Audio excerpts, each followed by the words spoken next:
Bem-vindo ao canal Planeta Desconhecido.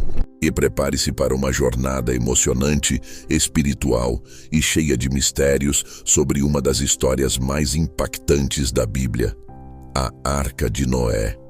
Se você gosta de conteúdo que transforma, inspira e desperta curiosidade, já deixa seu like, se inscreve no canal e ativa o sininho para não perder nenhum capítulo dessa série especial. Isso nos ajuda a crescer e continuar trazendo vídeos incríveis para você. Eu sou Luiz Carlos Avelar. Vamos começar. Capítulo 1. Quando Deus se entristece. Base, Gênesis 6 e 1:7. Imagine um mundo onde a maldade se tornou rotina. Onde o egoísmo reinava, a violência era comum. E o coração humano se afastava cada vez mais do Criador.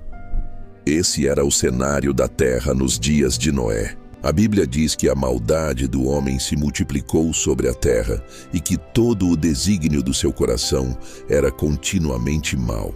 Mas o que mais impressiona nesse trecho não é apenas o estado da humanidade, é o sentimento de Deus.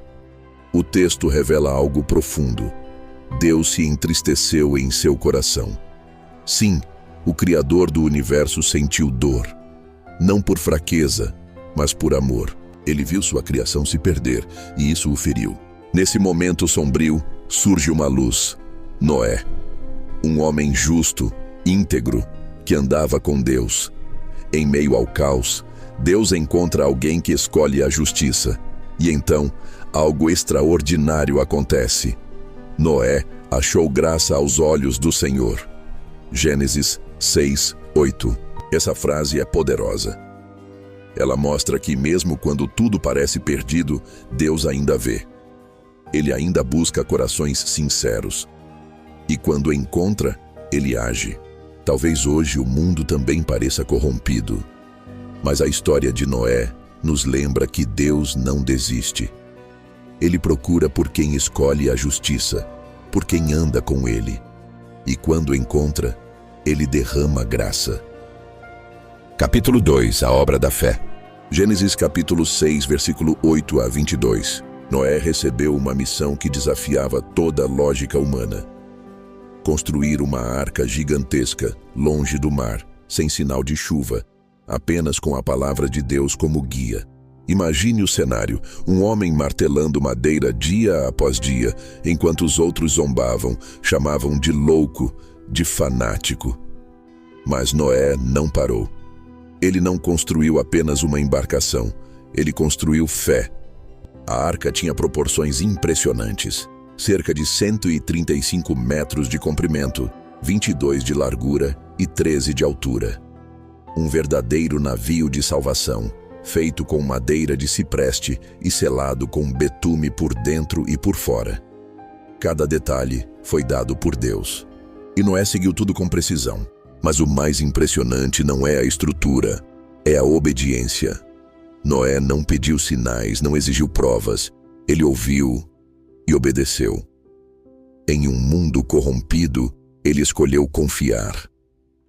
Quantas vezes Deus nos pede algo que não faz sentido? E quantas vezes deixamos de obedecer por medo ou dúvida? Noé nos ensina que a fé verdadeira não espera entender. Ela simplesmente age. Versículo-chave. Assim fez Noé, conforme tudo o que Deus lhe mandou, assim o fez. Gênesis 6:22. Capítulo 3. A marcha dos animais. Gênesis capítulo 7, versículo 1 a 9. A arca estava pronta, um gigante de madeira construído com fé e obediência. Mas agora, algo ainda mais extraordinário aconteceria. Os animais começariam a chegar. Sem anúncios, sem convites, sem guias, eles simplesmente vieram. Casais de cada espécie, marchando em direção à arca.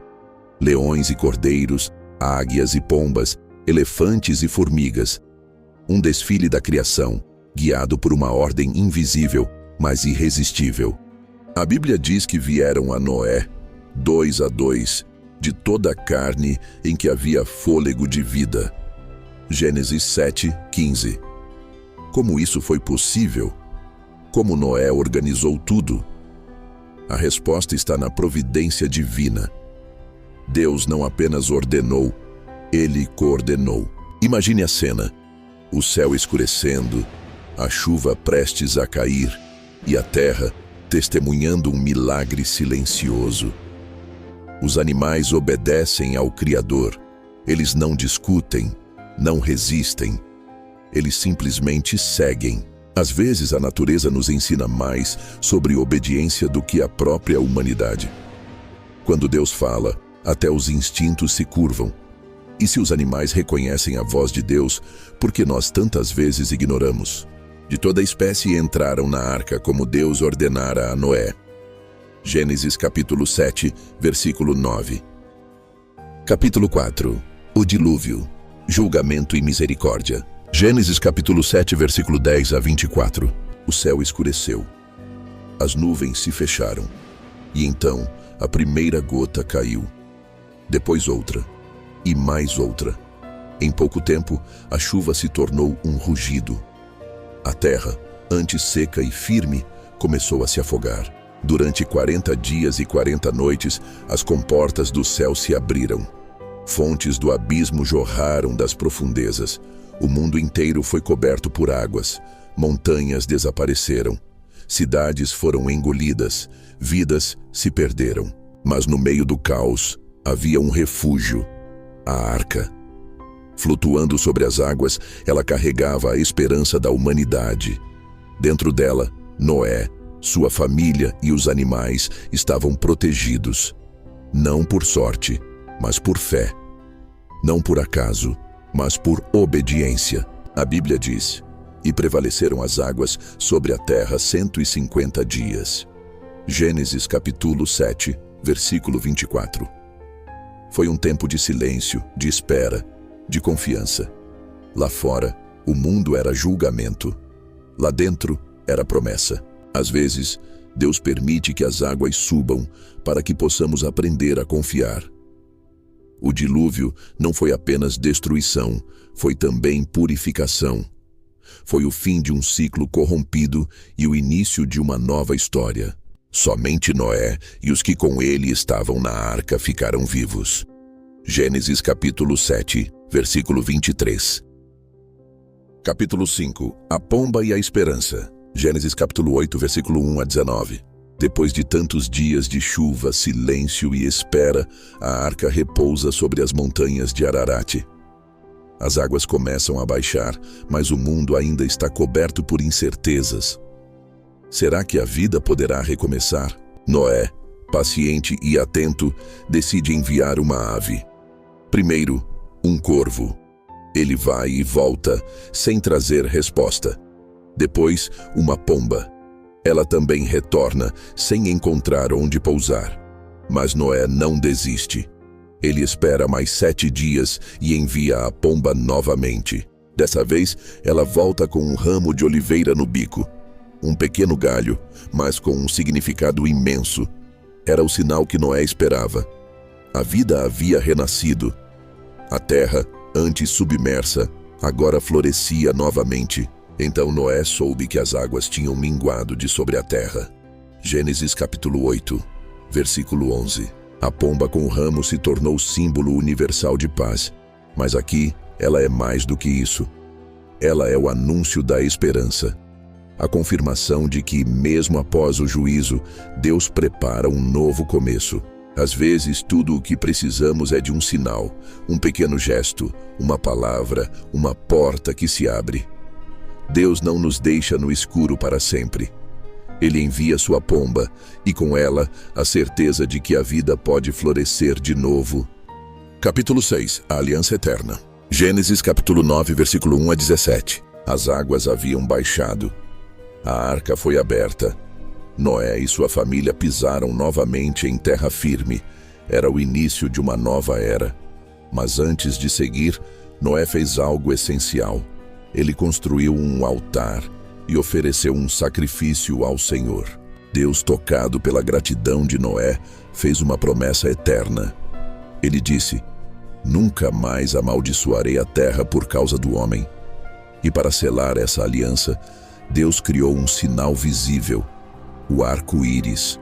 Porei nas nuvens o meu arco, será por sinal da aliança entre mim e a terra. Gênesis capítulo 9, versículo 13. O arco-íris não é apenas um fenômeno natural, é uma assinatura divina. Um lembrete de que, mesmo após o juízo, Deus escolhe a misericórdia. Ele não esquece, ele não abandona, ele renova. Essa aliança não foi feita apenas com Noé, mas com toda a humanidade. Com cada geração, com cada criatura. É um pacto de esperança, de recomeço, de amor. Toda vez que você vir um arco-íris, lembre-se, Deus é fiel. Ele cumpre o que promete, e mesmo quando tudo parece perdido, Ele prepara um novo caminho. Encerramento da série. Se essa jornada pela história da Arca de Noé tocou seu coração, compartilhe com alguém que precisa de esperança. Não esqueça de se inscrever no canal Planeta Desconhecido, deixar seu like e comentar o que mais te emocionou. Juntos vamos espalhar fé, curiosidade e transformação.